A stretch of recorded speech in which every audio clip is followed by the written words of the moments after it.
Hi friends, ఎలా ఉన్నారు? ఇవాళ నేను చూపించే వీడియోలో బెల్లం క్యూబ్స్ అండి. అవును, చూడండి, good world immunity 5 grams good bites అంట. ఇక్కడ చూపించేస్తున్నారండి. ఇగోండి, ఇలాగ ఉన్నాయి క్యూబ్స్. ఇవి జింజర్ ఫ్లేవర్ అండి, అంటే అల్లం ఫ్లేవరు. ఇక్కడ చూడండి. ఓకేనా, నేను రోజు అన్నం తిన్నాక నోట్లో వేసుకుని చప్పలిచ్చేస్తూ ఉంటాను. మంచిగా డైజెషన్ అవుతుంది, హెల్త్ కూడా మంచిదే. నో షుగర్ అండి దీంట్లో, అంతా బెల్లమే. ఎవరికైనా షుగర్ ఉంది, షుగర్ పేషెంట్స్ రోజు తినాలా అనుకున్న భయపడే వాళ్ళు రోజైనా ట్రై చేయండి. ఈ అల్లం ఫ్లేవర్ అయితే చాలా బాగుంది. ఇవి అన్ని సూపర్ మార్కెట్స్లో అవైలబుల్ ఉన్నాయో లేదో నాకు తెలియదు, ఎందుకంటే ఇది మాకు తెలిసిన వాళ్ళ షాప్లో అన్ని ఆర్గానిక్ ఐటమ్స్ సేల్ చేస్తూ ఉంటారు. వాళ్ళ షాప్లో నేను తెచ్చుకున్నాను.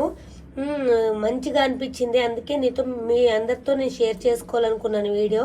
ఎవరికైనా ఇవి దొరికితే మాత్రం ట్రై చేస్తారనేసి చూపిస్తున్నాను. తప్పకుండా ట్రై చేయండి, ఓకేనా. మంచి యూజెస్ అయితే ఉన్నాయి. నా ఛానల్ ఎవరైనా ఫస్ట్ టైం చూస్తుంటే ప్లీజ్ సబ్స్క్రైబ్ చేసి షేర్ చేసి సపోర్ట్ చేయండి. బాయ్.